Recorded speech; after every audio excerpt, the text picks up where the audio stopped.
Vai Baltijas valsts vajadzētu apvienot federācijā? Apstiprinošā komanda būs skolēnu un noliedzošā būs politiķu. Sveiciens vēlreiz visiem klātesošajiem. Šajā spēlē es ar savu komandas biedreni aizstāvēsim rezolūciju, ka Baltijas valstīm ir jāapvienojas federācijā. Savu runu vēlos iesākt ar to, ka aizstāvēt Baltijas federāciju nav viegls uzdevums. Latviešu tauta ir cīnījusies un izcīnījusi savu valsti. Baltijas federācijas un mūsu komandas nolūks, protams, nav apstrīdēt šo vērtību. Mēs piedāvājam modeli, kas uzlabotu Baltijas valstu pārvaldību, kas sīkāk tiks izklāstīts mūsu komandas turpmākajos argumentos. Tālāk pievērsīšos federācijas jēdzienu skaidrojumam. Federācija ir pārvaldes forma, kura sastāv no kopīgas centrālās valdības un vairākām teritorijām ar pašnoteikšanās tiesībām. Tālāk es izklāstīšu mūsu komandas pirmo argumentu, jo federācijā īstenot pārvaldība būs efektīvāka. Varētu teikt, ka visas Baltijas valstis ir vienā laivā. Mums ir gandrīz identiski ārpolitiskie mērķi un nesenā vēsture, kas tos veidoja. Pēc neatkarības atjaunošanas Baltijas valstis iestājās Eiropas Savienībā un NATO, jo mēs bijām gatavi iet kopīgu ceļu ar pārējām valstīm šajās organizācijās. Ceļu, ko mūsdienās mēdz dēvēt par rietumu pasauli. Šobrīd, atskatoties uz 2 aizvadītām 10 gadiem šajās organizācijās, mēs pozitīvi vērtējam savu dalību tajās, jo kopēji pieņemtie lēmumi ir palīdzējuši Latviju izvest no skumjā postpadomju valsts statusa, un tagad mēs jau lepni saucam par Eiropas Savienības valsti. Biedrošanās ar līdzīgi domājošām valstīm viennozīmīgi ir vērtējami pozitīvi. Tomēr šajā argumentā izklāstīšu, kāds varētu optimizēt publisko pārvaldi. Kā jau minēts, Baltijas valstis ir ļoti līdzīgas savos mērķos un pašreizējā situācijā. Tāpēc mēs piedāvājam, veidojot federāciju, centralizēt pārvaldību jautājumus, kas ir kopēji visām Baltijas valstīm. Šobrīd Eiropas Savienības līmenī tiek pieņemti lēmumi, kas ir saistoši visām dalību valstīm. Šādi Eiropas Savienība ir daudz spēcīgāks spēlētājs uz pasaules politiskās skatuves, salīdzinot, kā tās dalību valstis varētu būt individuāli. Savukārt mēs, veidojot federāciju, piedāvājam nodrošināt līdzīgu efektu Baltijas mērogā. Eiropas Savienībā tiek apvienotas tās dalību valstu intereses un kopīgi tās tiek aizstāvētas. Tieši tā arī notiks Baltijas federācijā, bet šajā gadījumā pieņemtie lēmumi var būt vēl precīzāki Baltijas valstu vajadzībām. Piemēram, transporta jomā Baltijas valstis šobrīd dzelzceļa infrastruktūrā vēl joprojām izmanto sliežu platumu, kas bija standarts Padomju Savienībā, kamēr pārējā Eiropa izmanto sliedes ar atšķirīgu platumu. Šobrīd dzelzceļa savienotība ar Eiropu mums ir būtiska, un mēs gūtu lielus ieguvumus, ja mēs savienotos ar Eiropas dzelzceļa tīklu. Īpaši, jo mēs to varētu izmantot kā rīku militārajām nepieciešamībām. Veicot infrastruktūras uzlabošanas darbus, piemēram, uzbūvējot dzelzceļu, valsts rīko iepirkumu, lai noskaidrotu uzņēmēju vai uzņēmējus, kas pilnveidos šo plānu. Iepirkumi ir process, kurā liels risks korupcijai. Vairāk šādi gadījumi ir bijuši arī Latvijā. Savukārt, ja šie iepirkumi notiktu federācijas mērogā, kas ir līmeni augstāk, korupcijas risks būtu mazāks, jo process tiktu rūpīgāk uzraudzīts no visu dalību valstu pusēm. Varam secināt, ka jautājumu deleģēšana federācijā uzlabotu Baltijas valstu pārvaldes efektivitāti, jo nebūtu, gluži burtiski, viens un pats jādara 3 reizes atkārtoti, kad pārvaldes procesus varētu vienkārši centralizēt. Vēl viens pluss pārvaldes centralizēšanai ir korupcijas risku mazināšana un labāka uzraudzība lēmumu pieņemšanā. Tādējādi mūsu komanda vēl joprojām ir stingri un nelokām pārliecināta par to, ka Baltijas valstīm ir jāapvienojas federācijā.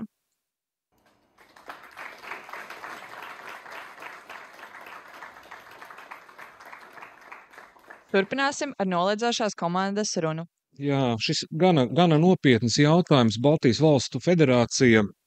Jautājums, ja mēs palasām Latvijas vēsturi, jūs noteikti esat viņu lasījuši. Es ieteiktu laiku pa laikam, neskatoties to, kad viņi ir lasīti, pārlasīti. Es arī šobrīd, man darbā stāv gan 18. 40. gads, gan 35. gads, gan Latvijas vēsture no 40. līdz 90. gadam.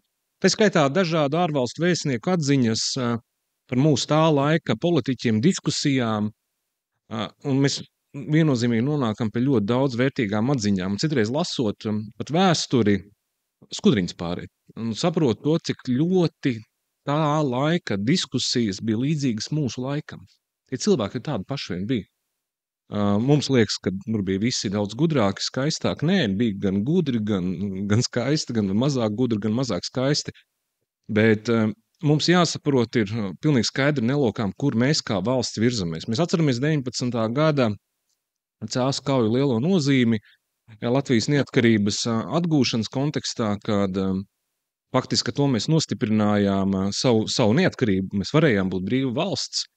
Un vēl pirms tam šo stāstu ar Igaunijas sadarbību, ar Igaunijas armiju. Tur bija ļoti izšķiroša nozīme šo divu valstu vienībām, kuras faktiski nosargāja mūsu valsti.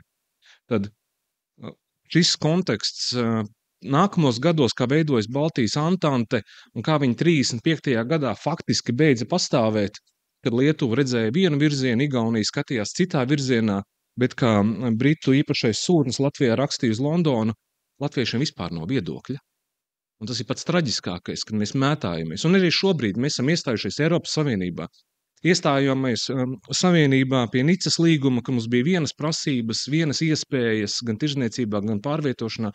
Šobrīd mēs ar katru Eiropas parlamentu sasaukumu aizvien jaunas un jaunas savas nosacīt funkcijas, savu suverenitāti ar parlamenta lēmumiem nododam Eiropas Savienībai. Ja mēs esam par stipru valsti Eiropas Savienībā, tad mums ir jāstimulē, jādara viss iespējamais, lai šo valstu un kultūru daudzveidība saglabātos, bet mēs būtu kā vienota, spēcīga Eiropas Savienības telpa, un arī tieši tas pats arī ar mūsu transatlantisko NATO, kur mēs esam kā viena no dalību valstīm. Un es domāju, ka šīs divas organizācijas, Eiropas Savienība un NATO, ir tās, pa kurām mums ir daudz stingrāk jāpastāv. Mums ir jādara viss iespējamais, lai to, ka Latvija, tāpat kā Lietuva un Igaunija, atrodoties faktiski Eiropas Savienības un NATO ārējā robežā, jo šobrīd līdz ar gan visām sankcijām un ar Krievijas izraisīto karu ir milzīgais dzelzs priekškars. Mēs netērējam laiku, un es aicinu tiešām pat nedomāt šajā brīdī par Baltijas federāciju, ja mēs esam Eiropas Savienībā. Ja notiek kādi apstākļi un Eiropas Savienība pēkšņi izjūg, tad mums noteikti jāmeklē sabiedrotie. Pilnīgi skaidrs, ka mūsu Baltijas kolēģi ir mums vistuvākie sabiedrotie.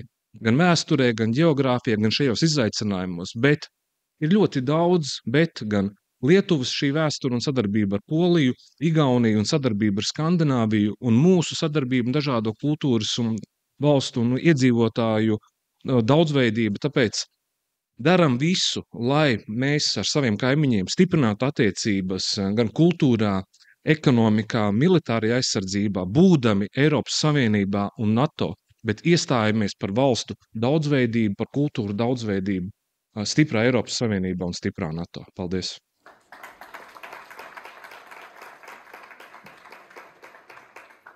Turpināsim ar apstiprinošās komandas otro runu. Tātad sveicināti vēlreiz, cienījamie politiķi, klātesošie. Šoreiz es pārstāvu rezolūciju, kad Baltijas valstīm ir jāapvienojas federācijā. Vispirms sākšu ar oponentu komandas teiktā atspēkojumu un tad ķeršos klāt mūsu komandas otrajam argumentam. Oponenti daudz runāja, pieminēja vēsturi, šos mēģinājumus jau apvienoties, kā tie līdz galam tomēr nav izdevušies, jo bija faktori, kas to ierobežoja. Taču arī mūsu otrajā argumentā mēs pievēršam tam uzmanību, kad pašlaik Baltijas valstīm ir jābūt tā kā apvienībā, ir jābūt tuvām, ir jāveido dažādas saliedēšanās pasākumi, lai mēs varam pastāvēt katrs par sevi, tomēr visi kopā. Minēja to, kad mēs jau esam Eiropas Savienībā un NATO, kur es nevaru tam nepiekrist, taču mēs nevaram paļauties tikai uz Eiropas Savienību un NATO. Viņi nevarēs mūs izglābt uzreiz un momentā. Gan Eiropas Savienībā, gan NATO ir principi, regulas, kam ir jāiziet cauri, kas ir jāizvērtē, kam ir jāpiekrīt, un tas arī nenotiek vienas dienas laikā. Tālāk es pievērsīšos mūsu komandas otrajam argumentam, kas ir, jo nostiprināsies drošība. Kā jau man komandas biedri minēja, Baltijas valstis ir ļoti līdzīgā stāvoklī gan savos mērķos, gan pašreizējā situācijā. veidojot federāciju, centralizējot pārvaldi, risinot kopīgus jautājumus, mēs varētu tos risināt daudz efektīvāk un gādāt arī par drošību. Un drošības jautājums ir bijis aktuāls vienmēr. Arī tagad, gan vērojot notikumus pasaulē, gan skatoties pēc Baltijas valstu ģeopolitiskā stāvokļa. Apvienojot militāros spēkus, būtu iespējams tos pārvaldīt daudz konkrētāk un vienotāk, palielinot arī reģionālo drošību, kam pašlaik ir jāpievērš ļoti liela uzmanība. Būtu iespējams efektīvāk un koordinētāk izmantot pašlaik pieejamos resursus un iespējams sadarbības rezultātā veidot jaunus, kur, piemēram, kāda no 3 valstīm katra no valstīm varētu koncentrēties savas preces ražošanā, tādējādi liederīgāk izmantojot laiku, specializējoties šīs preces rūpniecībā un veidot to kvalitatīvāku. Un mēs varam secināt, ka apvienojoties federācijā, tas ļoti ietekmētu drošības aspektu. Un tā kā mums nav jāzaudē savu kultūru identitāte, bet federācija atbildētu par kopīgiem jautājumiem. Valstis paturētu savu identitāti. Un kā jau šodien vairāk tika minēts, ka Baltijas valsts ir vienā laivā. Tāpēc būtu tikai loģiski, ka mēs sadarbojoties airētu uz vienu pusi, nevis katra uz savu. Tādējādi saglabājot savu identitāti, kopīgi veidotu stiprāku un drošāku nākotni mums visiem. Paldies!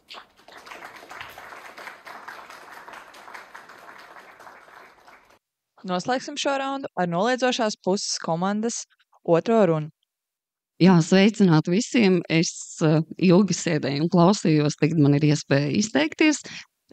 Tiešām apbrīnoju skolēnu zināšanas darbu, ko viņi ir ieguldījuši. Viņiem patiešām ir akadēmisks runas, bravo.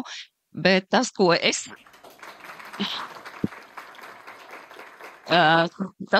teikšu atkal no sevis, vai kas būs manā runā, tas būs no manas pieredzes, un no manas pieredzes strādājot ilgus gadus pie valsts augstākajām amatpersonām, tā skaitā, braucot viņiem līdz komandējumos uz sarunām, ticiet vai ne, pie sarunu galda starp Baltijas valstīm vai plašākā lokā ir sēdēts un pavadītas daudzas stundas. Un ko es ar to varu pateikt? Mīļie, neloluksim ilūzijas, lai gan mums ir ļoti cieša vēsture, tā pati Livonijas vēsture, kā jūs ziniet, Igaunija, Latvija, 13. 16. gadsimts, tās pašas arī brīvības cīņas, kad pie jums ļoti skaisti 22. jūnijā parasti šeit ierodas arī igauņu pārstāvji un notiek parādas. Tas viss ir skaisti arī ar Lietuvu būt kopā, saules kauja, bet mentāli mēs esam pilnīgi dažādi. Un ir bijuši arī tiešām ir redzēti gadījumi, un Pabrikungs, es domāju, man piekritīs, kad baltieši nespēja vienoties, nespēja sarunā kaut ko pilnīgi vienu, iziet pa durvīm ārā un ienāk, un lietuviešiem ir sava pozīcija, igauņiem sava, mums sava. Vai tas ir slikti? Nē, es domāju, ka tas pat ir ļoti labi. Mēs esam, teiksim tā, nacionāli, sentimentāli. Kas to parādīja arī pēc atbrīvošanās no Padomju Savienības? Mēs momentā sacēlām robežpunktus, salikām muitas punktus, un katrai valstī bija sava arī nauda. Un tas ir labi. Mēs esam ļoti dažādi. Un tas, ko es gribētu vēl piebilst, ka mums, ko es esmu novērojis, mums latviešiem ir daudz vieglāk veidot attiecības ar Somiju un Poliju. Ziniet, kāpēc? Vieglāk nekā igauņiem ar Somiju un lietuviešiem ar Poliju. Un ziniet, kāpēc? Es nācu pie tādas atskārsmes, ka faktiski igauņiem un somiem ir vairāk kopīga vēsture, bet viņiem ir arī nesaprašanās daudz vairāk bijušas nekā mums ar somiem. Un savukārt, kā mēs zinām, poļiem un lietuviešiem arī ir bijusi kopīga vēsture, un līdzīgi arī viņiem ir bijuši pat konflikti. Tā kā mēs esam pa vidu, mums ir, godīgi sakot, ļoti, ļoti paveicies, un paliksim tādās pašās valstu pozīcijās, kādās mēs esam bijuši gan pirms kara, gan tagad.